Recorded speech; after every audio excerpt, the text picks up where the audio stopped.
Hello everyone, welcome to channel learn this. आज हम solve करेंगे इश्यू ऑफ शेयर्स चैप्टर से question number 55 and 56। Chapter 6 D K Goyal की book से class 12 accounts. Online classes, online tuitions के लिए आप मुझे स्क्रीन पर दिए गए नंबर पर व्हाट्सएप कर सकते हो अपना नाम और क्लास। और आप अगर सॉल्यूशन ढूंढ रहे हो टीएस ग्रेवाल और D K Goyal new addition book है तो चैनल के होम टैब पर क्लिक करो। आपको सभी चैप्टर्स के सॉल्यूशंस विजिबल होंगे। साथ में ही पोस्ट सेक्शन में एमसीक्यूज मिलेंगे क्विज की फॉर्मेट में और एमसीक्यूज के सॉल्यूशन है शॉर्ट्स में। अब आप इस सॉल्यूशन को इंग्लिश और हिंदी दोनों ही लैंग्वेज में देख सकते हो। उसके लिए आपको ये सेटिंग का बटन प्रेस करना है और ऑडियो ट्रैक से अपनी कंफर्टेबल लैंग्वेज इंग्लिश या हिंदी सेलेक्ट करना है। तो बहुत कुछ है चैनल पर, विजिट द चैनल। अच्छा लगे तो शेयर और सब्सक्राइब जरूर करना। क्वेश्चन नंबर 55 में एएक्सएल लिमिटेड एक कंपनी है जिसने 1 लाख शेयर्स पब्लिक को इशू किए, ऑफर किए। 10 रुपीज की फेस वैल्यू का शेयर कंपनी ने 6 रुपीज प्रीमियम के साथ इशू किया। तो जिसको भी ये शेयर खरीदना है उसको 16 रुपीज पे करने होंगे। कंपनी का शेयर फुल्ली सब्सक्राइब हुआ, मतलब जितने शेयर्स इशू किए थे उतने की एप्लीकेशन रिसीव हुई। तो कंपनी ने 1 लाख शेयर्स पब्लिक को अलॉट किए। अब कंपनी ने जब जब पैसा डिमांड किया तो कुछ शेयर होल्डर्स हैं उन्होंने पैसा नहीं दिया और कुछ शेयर होल्डर्स हैं जिसने आपको एडवांस में पेमेंट कर दी। तो आपको ये सब कुछ रिकॉर्ड करना है जर्नल एंट्रीज के थ्रू। तो सबसे पहली एंट्री क्या होगी? जो पैसा आपके बैंक में आया, जिन लोगों ने आपके शेयर्स को खरीदने के लिए एप्लीकेशन का पैसा डिपॉजिट किया आपके बैंक में, वहां से आप स्टार्ट करोगे। तो bank account debit, 1 lakh shares के लिए एप्लीकेशन आई। एप्लीकेशन के टाइम पर आपने 4 रुपीज डिमांड किए तो 4 रुपीज के हिसाब से 4 लाख बैंक में जमा हुआ। तो bank account debit 4 lakh to equity share application account 4 lakh. अब आपके पास एप्लीकेशन का पैसा आया तो यहां से निकाल करके आप फाइनली इसको रिलेटेड अकाउंट्स में ट्रांसफर करोगे। मतलब आपने एप्लीकेशन के टाइम पर फेस वैल्यू के साथ साथ प्रीमियम भी रिसीव किया है। तो equity share application account debit 4 lakh. Face value के लिए आप शेयर कैपिटल अकाउंट को क्रेडिट करोगे। To equity share capital account 2 lakh. To securities premium account, premium का पैसा प्रीमियम अकाउंट में आप क्रेडिट करोगे 2 लाख। एप्लीकेशन तक हो गया। अब एप्लीकेशन का पैसा आया है तो कंपनी शेयर होल्डर्स को उनके शेयर्स अलॉट करेगी और अलॉटमेंट के टाइम पर नेक्स्ट इंस्टॉलमेंट अलॉटमेंट की डिमांड करेगी। तो सबसे पहले समझो कि कंपनी पैसा डिमांड कैसे कर रही है। कंपनी के पूरे शेयर की वैल्यू है 10 रुपीज। 6 रुपीज प्रीमियम के साथ इशू किया तो इशू प्राइस हो गया 16, जिसमें से एप्लीकेशन पर डिमांड की 4 rupees. 2 rupees face value, 2 rupees premium. Allotment पर भी कंपनी प्रीमियम डिमांड कर रही है। 3 rupees face value, 2 rupees premium. और फर्स्ट कॉल पर 4 रुपीज डिमांड करेगी जिसमें 2 rupees face value, 2 rupees premium. बाकी का पैसा जो भी बचेगा वो फाइनल कॉल पर डिमांड किया जाएगा। तो फाइनल कॉल पर कितना पैसा डिमांड कर रही है कंपनी, कैसे निकालोगे? 10 रुपीज की फेस वैल्यू का शेयर है, 2 rupees application, 3 rupees allotment, 2 rupees आपने फर्स्ट कॉल पर डिमांड कर लिए तो बाकी बचे 3 रुपीज जो कि कंपनी फाइनल कॉल पर डिमांड करेगी। यहां तक आपको समझ में आ गया बाइफरकेशन? तो अब आगे अलॉटमेंट की डिमांड करेगी कंपनी। तो सबसे पहले क्या करेगी? अब बैंक में पैसा आएगा उसकी वेट नहीं करेगी। अब कंपनी के पास पूरी लिस्ट है कि कौन कितने शेयर्स खरीदना चाहता है। तो सबसे पहले कंपनी एक ड्यू की एंट्री बनाएगी कि अब अगर मुझे पैसा डिमांड करना है तो मुझे कितना पैसा रिसीव होना चाहिए, क्या मुझे इतना पैसा मिला पूरा या नहीं मिला। कंपनी ऐसा क्यों करती है? ताकि वो ट्रैक रख सके कि उसको सभी शेयर्स पर पूरा पैसा मिला या नहीं मिला, सभी शेयर होल्डर्स ने पूरा पैसा दिया या नहीं दिया। तो आपकी एंट्री होगी equity share allotment account debit 5 lakh. Capital account में आप फेस वैल्यू से क्रेडिट करोगे to equity share capital account 3 lakh. To securities premium account 2 lakh. Company मान के चलती कि पूरा पैसा आ जाएगा इसलिए शेयर कैपिटल और प्रीमियम अकाउंट में पहले ही ये पैसा आप क्रेडिट कर दोगे। क्या कंपनी को पूरा पैसा मिला? कंपनी ने मैसेज सेंड किए शेयर होल्डर्स को तो उसने आपके बैंक में पैसा जमा करना शुरू किया। तो कंपनी कह रही है कि मुझे 5 लाख रुपीज लेने थे, लेकिन यहां पर एक शेयर होल्डर है कुमार जिसने 400 शेयर्स पर पेमेंट नहीं की, 2000 रुपीज। बाकी 4,98,000 मुझे अलॉटमेंट के टाइम पर पेमेंट मिल गई। अलॉटमेंट के टाइम पर एक और शेयर होल्डर है रवि, जिसने 1,000 शेयर्स पर आगे तक की पेमेंट कर दिया, मतलब फाइनल कॉल तक जो भी और पैसा कंपनी डिमांड करने वाली है वो पूरा का पूरा अभी उसने अमाउंट पे कर दिया। कितना? 4 + 3, 7 रुपीज आगे कंपनी जो डिमांड करने वाली है उस हिसाब से 1,000 शेयर्स पर 7,000 कंपनी को और मिले। तो टोटल अलॉटमेंट के टाइम पर कंपनी के बैंक में पैसा जमा हुआ 5,05,000। एंट्री क्या होगी? जो पैसा बैंक में आया वो तो बैंक अकाउंट में आप डेबिट करोगे, 5,05,000। इसके बाद आपको ये पैसा क्यों मिला है? अलॉटमेंट का। तो इक्विटी शेयर अलॉटमेंट अकाउंट को क्रेडिट करो 4,98,000। 1,00,000 शेयर्स में से 400 शेयर्स से पैसा नहीं मिला, बाकी 99,600 शेयर्स पर आपको पैसा मिला, वही आपने क्रेडिट किया। उसके बाद जो आगे की कॉल्स का आपको पैसा मिला वो कॉल्स इन एडवांस अकाउंट पे आप क्रेडिट करोगे 7,000। क्लियर है? अब यहां पर देखो अलॉटमेंट अकाउंट आपका क्लोज नहीं होगा। आपने कितनी अमाउंट से इसको डेबिट किया था? 5 लाख से। और क्रेडिट कितने से कर रहे हो? 4,98,000 से। तो यहां पर 2,000 का आपका डेबिट बैलेंस स्टैंड करेगा, जो कि ये शो करेगा कि अभी आपको अलॉटमेंट के टाइम पर पूरा पैसा नहीं मिला। तो कंपनी ट्रैक रख पाएगी कि मुझे इतने शेयर्स पर और पैसा लेना है। अगर इसी एंट्री को आप कॉल्स इन एरियर के साथ करना चाहते हो तो एंट्री होगी बैंक अकाउंट डेबिट 5,05,000। जो पैसा बैंक में आया वो तो आपको बैंक में ही दिखाना है। अब जिन शेयर्स पर आपको पैसा नहीं मिला था वो कॉल्स इन एरियर अकाउंट पे डेबिट करोगे 2,000। 400 शेयर्स पर 2,000 रुपीज नहीं मिले। To equity share allotment account को क्रेडिट करो 5 लाख। अब आपका अलॉटमेंट अकाउंट 5 लाख से डेबिट हुआ, 5 लाख से क्रेडिट हुआ, क्लोज हो गया। यहां पर अगर कंपनी को ट्रैक रखना है कि मुझे पैसा नहीं मिला, कौन सी कॉल पर पैसा नहीं मिला, उसके लिए उसको कॉल्स इन एरियर अकाउंट में चेक करना होगा। जो पैसा आपको एडवांस मिला वो कॉल्स इन एडवांस अकाउंट में क्रेडिट होगा 7,000। तो अलॉटमेंट तक का आपको समझ में आ गया। इसके बाद कंपनी ने क्या किया कि कुमार ने अगर अलॉटमेंट के टाइम पर पेमेंट नहीं की तो उसके शेयर्स को कैंसिल कर दिया। तो फॉरफीचर की एंट्री बनानी है आपको। फॉरफीचर की एंट्री के लिए आपको क्या चाहिए कि कंपनी किस पॉइंट पर इसके शेयर्स को कैंसिल कर दिए, कितना अमाउंट अब तक इससे डिमांड कर चुकी है, कॉल्ड अप फेस वैल्यू क्या है और पेड अप फेस वैल्यू क्या है। तो कंपनी ने अलॉटमेंट तक पैसा इससे डिमांड किया, अलॉटमेंट के बाद ही इसके शेयर्स को फॉरफिट कर दिया, कैंसिल कर दिया। तो फॉरफिट कौन से पॉइंट पे किया? अलॉटमेंट। अलॉटमेंट तक कितना पैसा डिमांड कर चुकी है company? Face value 5 rupees demand कर चुकी है, जिसमें से शेयर होल्डर ने कितना पैसा पे किया? पेड अप है एप्लीकेशन का पैसा 2 रुपीज। तो जो आपकी कॉल्ड अप है फेस वैल्यू, उससे तो आपकी शेयर कैपिटल रिवर्स होगी। Equity share capital account debit 2,000। अब बात आती है कि कंपनी ने प्रीमियम भी डिमांड किया, उसका क्या हुआ? कंपनी ने एप्लीकेशन और अलॉटमेंट दोनों ही टाइम पर प्रीमियम डिमांड किया। तो ध्यान से समझना कि एप्लीकेशन के टाइम पर जो कंपनी ने प्रीमियम डिमांड किया वो शेयर होल्डर ने पे किया है, वो कुमार ने पे किया है।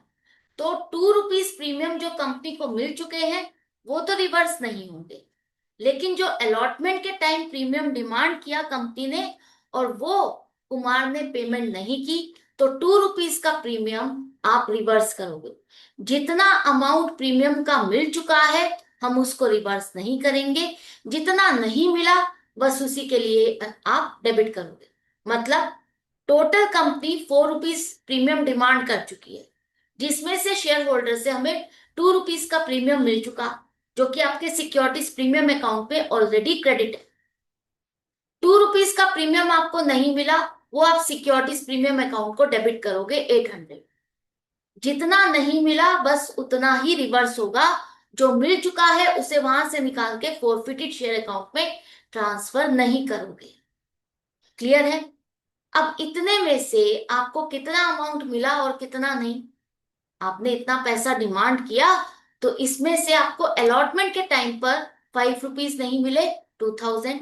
और जो आपको एप्लीकेशन के टाइम पर फेस वैल्यू मिली वो आपको फोरफिटेड शेयर अकाउंट में क्रेडिट करनी है 800। देखो, एप्लीकेशन के टाइम पर आपको पूरे 4 रुपीज मिले। 2 रुपीज तो आपका सिक्योरिटीज प्रीमियम अकाउंट में ऑलरेडी क्रेडिट है। जो 2 रुपीज फेस वैल्यू का पैसा था, जो कंपनी उसको रिफंड नहीं करेगी, वो अब कंपनी कहाँ डालेगी? पैसा तो आ चुका है।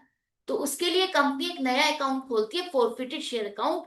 उसमें ये पैसा क्रेडिट करती है 800। क्लियर? अब इसी एंट्री को अगर कॉल सिनेरियो के साथ करना है तो कैसे करोगे?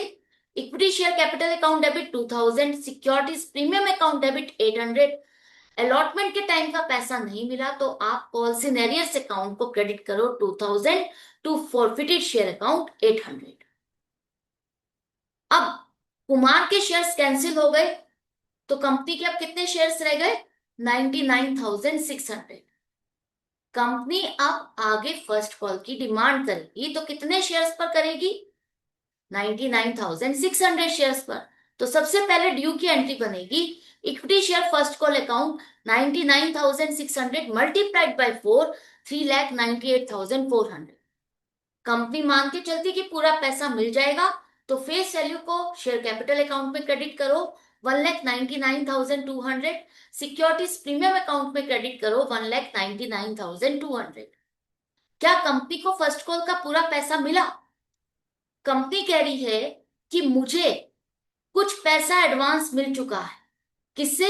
रवि शेयर होल्डर जो है, उसने आपको फर्स्ट और सेकंड कॉल का पैसा पहले ही दे दिया था अलॉटमेंट के टाइम पर। वो अब दोबारा पे नहीं करेगा। तो उसका जो पैसा है 1000 शेयर्स पर 4 रुपीज के हिसाब से 4000 माइनस करो। बाकी का बैलेंस आपको मिलना चाहिए। लेकिन उसमें से भी एक शेयर होल्डर है गुप्ता, जिसने 300 शेयर्स पर आपको पेमेंट नहीं की। 1200 ये पैसा नहीं मिलेगा। तो बाकी का जो अमाउंट आपको मिला वो 3,93,200 आपके बैंक में जमा हुआ। इसके साथ ही फर्स्ट कॉल में एक और शेयर होल्डर है गोपाल। गोपाल ने आपको आगे की सेकंड कॉल की भी पेमेंट कर दी है। तो सेकंड कॉल पर हम 3 रुपीज डिमांड करने वाले हैं। उसके हिसाब से 1,800 हमें और पैसा मिला। तो हमारे बैंक में फर्स्ट कॉल के टाइम पर इतना पैसा जमा हुआ 3,95,000। तो जो पैसा बैंक में आया वो तो बैंक में ही आप डेबिट करोगे। लेकिन यहां पर थोड़ा सा चेंज है, ध्यान से समझना कि हम पहले फर्स्ट कॉल से रिलेटेड एंट्री करेंगे कि फर्स्ट कॉल का हमारा कितना पैसा हमें मिला। वो है 3,93,200। Bank account debit 3,93,200।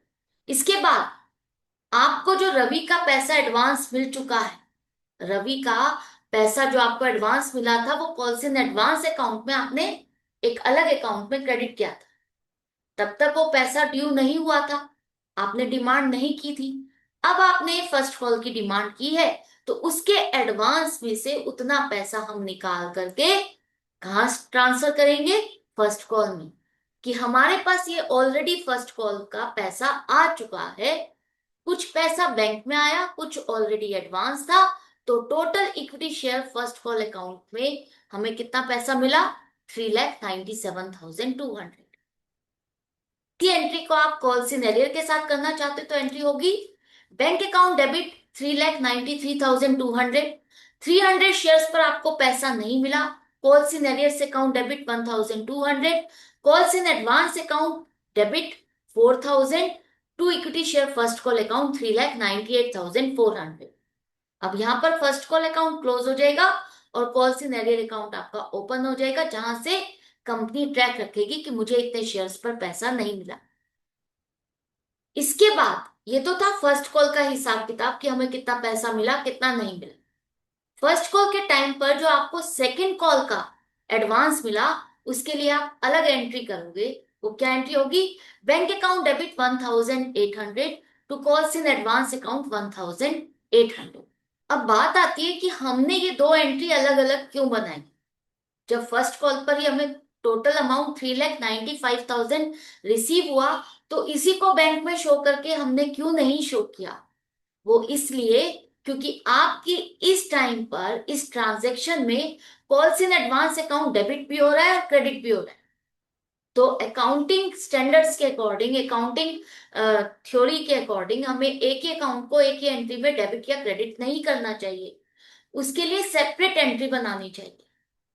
तो जो फर्स्ट कॉल का पैसा आपको मिला उसके लिए आपने एक अलग एंट्री बनाई, उसमें कॉल्स इन एडवांस अकाउंट आपका जो डेबिट हो रहा था उसके लिए आपने अलग एंट्री बनाई, और जो आगे की कॉल के लिए आपके पास पैसा आया उसको आप एक अलग एंट्री के थ्रू शो करोगे, bank account debit 1800 to calls in advance account 1800। Clear है? इसके बाद कंपनी ने क्या किया, यहां पर आपको जो शेयर्स गुप्ता के थे उस पर पैसा नहीं मिला, तो कंपनी ने फर्स्ट कॉल के बाद गुप्ता के शेयर्स को फॉरफिट कर दिया। तो कौन से पॉइंट पर कंपनी ने शेयर्स को फॉरफिट किया? फर्स्ट कॉल के बाद। तो फर्स्ट कॉल तक कॉल्ड अप क्या हो गई? 7 रुपीज। 2 + 3 + 2 7 रुपीज अब तक कंपनी से डिमांड कर चुकी है। इसने कितनी अमाउंट पे की? इसने एप्लीकेशन और अलॉटमेंट के टाइम की पेमेंट की है 5 रुपीज फेस वैल्यू। जो कॉल्ड अप है उससे तो आपकी शेयर कैपिटल रिवर्स होगी, equity share capital account debit 2100। अब बात आती है प्रीमियम की। तो कंपनी फर्स्ट कॉल तक पूरे 6 रुपीज प्रीमियम डिमांड कर चुकी है। तो ध्यान से समझना कि एप्लीकेशन और अलॉटमेंट के टाइम पर जो प्रीमियम डिमांड किया गया 4 रुपीज, वो शेयर होल्डर पे कर चुका है, वो गुप्ता ने पेमेंट कर दी है। लेकिन जो फर्स्ट कॉल के टाइम पर प्रीमियम डिमांड किया उसकी कंपनी को पेमेंट रिसीव नहीं हुई, तो कंपनी उतनी ही अमाउंट का प्रीमियम रिवर्स करेगी सिक्योरिटीज प्रीमियम अकाउंट डेबिट 600। जो पैसा प्रीमियम का मिल चुका है वो सिक्योरिटीज प्रीमियम अकाउंट में ही क्रेडिट रहेगा, वहां से निकाल के फोरफिटेड शेयर अकाउंट में ट्रांसफर नहीं होगा। जो नहीं मिला बस उतना ही हिस्सा आप रिवर्स करोगे, सिक्योरिटीज प्रीमियम अकाउंट को डेबिट करो। क्लियर है? बस आपको यही 2 पॉइंट्स सोचने और समझने हैं कि अगर प्रीमियम का अमाउंट कंपनी डिमांड कर रही है तो क्या पूरा डिमांड कर चुकी है? पूरे डिमांड करने पर कंपनी को कितना पैसा प्रीमियम का मिला और कितना नहीं मिला? जो मिल चुका है वो प्रीमियम अकाउंट पे रहेगा, जो नहीं मिला वही रिवर्स होगा। इसके बाद अब आपको देखना है 2700 में से शेयर होल्डर ने कौन सी कॉल पर कितना पैसा दिया और कितना नहीं दिया। तो शेयर होल्डर ने फर्स्ट कॉल पर पैसा नहीं दिया 4 रुपीज के हिसाब से 1200, और जो फेस वैल्यू का पैसा मिल चुका है कंपनी को वो फोरफिटेड शेयर अकाउंट में क्रेडिट होगा 1500। यहां पर शेयर होल्डर से कंपनी को टोटल 9 रुपीज मिले। 9 रुपीज में से 4 रुपीज तो आपके सिक्योरिटीज प्रीमियम अकाउंट में क्रेडिट है, और जो बाकी फेस वैल्यू है वो 5 रुपीज फोरफिटेड शेयर अकाउंट में क्रेडिट होंगे, जो कि कंपनी उसको रिफंड नहीं करेगी। ना तो प्रीमियम का पैसा उसको वापस मिलेगा, ना ही फेस वैल्यू का पैसा। तो प्रीमियम का पैसा प्रीमियम अकाउंट में है, और जो फेस वैल्यू का पैसा है उसके लिए कंपनी ने एक नया अकाउंट खोला, फॉरफिटेड शेयर अकाउंट। क्लियर है? अब इसी एंट्री को अगर अगर पॉलिसी कैरियर के साथ करना है तो क्या होगा? Equity share capital account debit 2100, securities premium account debit 600 to policy carriers account 1200 to forfeited share account 1500। First call के बाद अब कंपनी ने कितने शेयर्स कैंसिल कर दिए? 99,600 के बाद अब 300 शेयर्स और कैंसिल हो गए, तो अब बचे हैं 99,300 शेयर्स, जिस पर कंपनी फाइनल कॉल की डिमांड करी। तो फाइनल कॉल पर कंपनी को कितना पैसा मिलना चाहिए? 2,97,900। Equity share second and final call account debit 2,97,900 to share capital account 2,97,900। क्या कंपनी को पूरा पैसा मिला? हाँ, फाइनल कॉल पर अब इन सभी शेयर्स पर कंपनी को पूरा पैसा मिल चुका है। 2,97,900 में से कुछ कंपनी के पास एडवांस था। किस किस का? एक तो रवि का 3,000, दूसरा गोपाल का 600 शेयर्स पर 1,800। ये दोनों शेयर होल्डर दोबारा से पेमेंट नहीं करेंगे।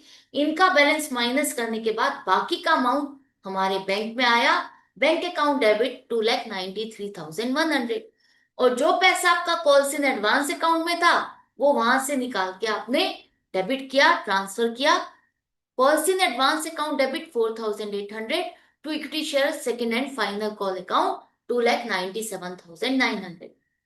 फाइनल कॉल पर कुछ पैसा बैंक में आया और कुछ हमारे पास एडवांस था। टोटल पैसा इतना हमें फाइनल कॉल का मिल चुका है। फाइनल कॉल के बाद अब कंपनी ने क्या किया, पूरा पैसा डिमांड कर चुकी है कंपनी। इसके बाद कंपनी ने जो जो शेयर्स कैंसिल किए थे उनको दोबारा से री इशू किया, पब्लिक को ऑफर किया कि जिसे भी ये शेयर खरीदना है वो 9 रुपीज में खरीद सकता है। तो हमारे टोटल फॉरफिटेड शेयर्स है 700। जिसने खरीदा उसने 9 रुपीज के हिसाब से पेमेंट की 6,300। तो बैंक अकाउंट डेबिट 6,300। कंपनी ने 9 रुपीज लेकर के कितनी वैल्यू वाला शेयर दिया है, fully paid up. Fully paid up का मतलब जो शेयर की फेस वैल्यू है उतनी ही वैल्यू का शेयर पूरा पूरा कंपनी ने इस शेयर होल्डर को दे दिया। 9 रुपीज लेकर के 10 रुपीज की वैल्यू का शेयर दिया। 10 रुपीज की वैल्यू का शेयर 9 रुपीज में देगी अगर कंपनी, तो नुकसान किसको होगा, शेयर होल्डर को तो फायदा हुआ है, नुकसान कंपनी को हुआ। और 1 रुपी का जो नुकसान हुआ वो कंपनी पहले वाले शेयर होल्डर के पैसे से एडजस्ट करेगी। मतलब फॉरफिटेड शेयर अकाउंट में ये लॉस को आप डेबिट करोगे, वहां से इतना अमाउंट आप डेबिट करोगे। Forfeited share account debit 700। तो क्या एंट्री हो गई, bank account debit 6,300, forfeited share account debit 700 to equity share capital account 7,000। री इशू के बाद अब फाइनल एक एंट्री और पास करनी है आपको, कौन सी, कैपिटल रिजर्व की। 700 शेयर्स आपने कैंसिल किए, 700 शेयर्स दोबारा से री इशू हो गए। तो फाइनली अब कंपनी के फुल्ली पेड अप शेयर्स हो गए टोटल 1 लाख। सभी शेयर्स की कहानी हो गई पूरी। तो अब जो पहले वाले शेयर होल्डर का जो भी पैसा बचा है वो फॉरफिटेड शेयर अकाउंट से निकाल करके कैपिटल रिजर्व में ट्रांसफर होगा। कि कुमार के 800 है फॉरफिटेड अमाउंट और गोपाल के 1,500, टोटल मिलाकर के 2,300 फॉरफिटेड अमाउंट है, जिसमें से आपने री इशू के टाइम का लॉस एडजस्ट किया। बाकी का बैलेंस 1,600 वहां से निकालकर कैपिटल रिजर्व अकाउंट में ट्रांसफर हो जाएगा। फॉरफिटेड शेयर अकाउंट अब आपका क्लोज हो जाएगा क्योंकि सारे शेयर्स री इशू हो चुके हैं, कोई भी शेयर कैंसिल्ड नहीं है।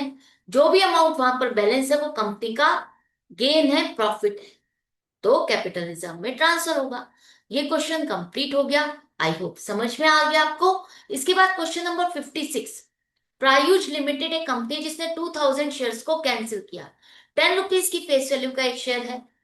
पूरा का पूरा अमाउंट कंपनी डिमांड कर चुकी है, पूरे 10 रुपीज शेयर होल्डर से डिमांड कर चुकी है, जिसमें से शेयर होल्डर ने सिर्फ 14,000 रुपीज पे किए, बाकी का पेमेंट नहीं किया।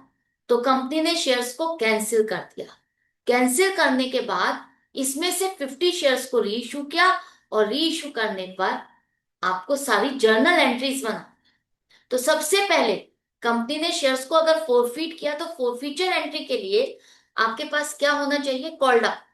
तो यहाँ क्या लिखा है, फुल्ली कॉल्ड अप, मतलब पूरे 10 रुपीज डिमांड कर चुकी है। तो 2,000 शेयर्स पर 10 रुपीज डिमांड करने पर टोटल 20,000 रुपीज से आपकी शेयर कैपिटल रिवर्स होगी, कैंसिल होगी, रिड्यूस होगी। Equity share capital account debit 20,000। इसमें से कितना पैसा मिला, 14,000, जो कि कंपनी इसको रिफंड नहीं करेगी।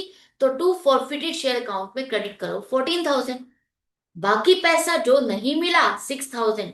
अब आपको नहीं पता कि कौन सी कॉल का पैसा है, किसना डिमांड किया, नहीं पता, तो आप क्या करोगे, कॉल सिनेरियर अकाउंट को ही क्रेडिट करोगे 6,000। यहां पर कॉल सिनेरियर के साथ ही आप एंट्री कर सकते हो, दूसरी तरह से नहीं कर सकते। फॉरफीचर की एंट्री के बाद री इशू की एंट्री आपको करनी है। तो री इशू हो रहे हैं सिर्फ और सिर्फ 50 शेयर्स। 2,000 शेयर्स कैंसिल किए लेकिन री इशू सिर्फ 50 शेयर्स कर रही है, और जिसको शेयर बेचा वो 9 रुपीज के हिसाब से आपने बेचा। तो पेमेंट आपको मिली 450, बैंक में पैसा आया 450। कंपनी ने 9 रुपीज में कितनी वैल्यू का शेयर दिया, फुल्ली पेड अप, मतलब जो शेयर की फेस वैल्यू है उतनी वैल्यू का शेयर आपने 9 रुपीज में बेच दिया। तो कंपनी का 10 रुपीज की वैल्यू वाला शेयर 9 रुपीज में बेचेगी तो नुकसान होगा 1 रुपी का। तो फॉरफिटेड शेयर अकाउंट आपका डेबिट होगा 50 रुपीज।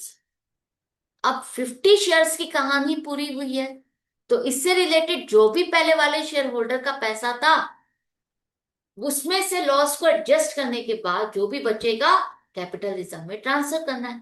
तो 14,000 रुपीज आपके पास पहले वाले शेयर होल्डर के हैं, टोटल 2,000 शेयर्स पर आपको ये पैसा मिला, तो पर शेयर आपको 7 रुपीज मिल चुके, जिसमें से लॉस ऑन इशू एडजस्ट करना है। तो कैसे करें?